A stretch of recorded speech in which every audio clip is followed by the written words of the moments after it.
California is one of the most environmentally conscious states in the country, but it may be the biggest polluter of a problematic greenhouse gas. It's called sulfuryl fluoride, and it's used whenever a home is tented for termites.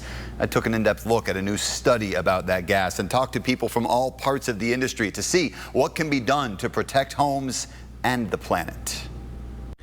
When Harry Graff found termites in his home. I've been in this house 25 years or so well, here we go again. So it's all in this beam right here because I see droppings and stuff right there. Helping the environment was the furthest thing from his mind. Because I don't want to have to move out. The tenting kills all the plants around the house. I mean, it's just a major pain to do. That's why he chose orange oil treatment. But new research shows it's actually a lot better for the environment than sulfuryl fluoride fumigation. It all adds up.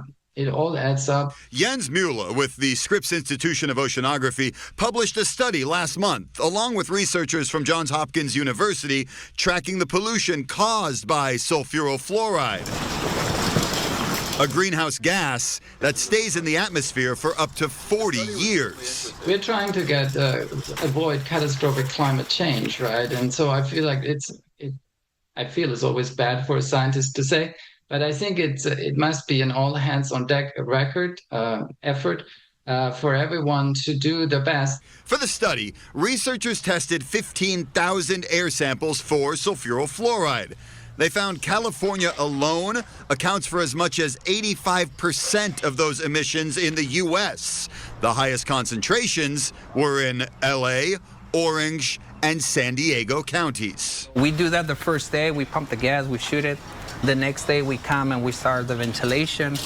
Knowing this, I went to speak with a termite tenting company. Uriel Zuniga is the president of the Fume Team. He says sulfuryl fluoride is safe, legal, heavily regulated, and the best way to eliminate termites. There's different products out there that you can use, but those are just to control the situation. That's why it's like a pest control. It's not to eliminate it.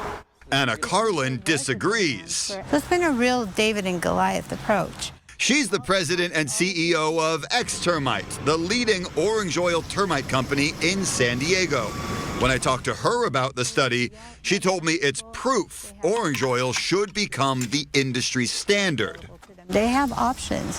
They don't have to use the hybrid toxic chemicals and poisonous gases. They just don't have to. Sulfuryl fluoride was not part of the Paris Climate Agreement in 2015 or the United Nations Framework Convention on Climate Change. The new study suggests that California add it to the list of monitored greenhouse gas emissions. The California Air Resources Board already rejected that idea in 2022, responding to this petition by saying only a change to the state's health and safety code could do that.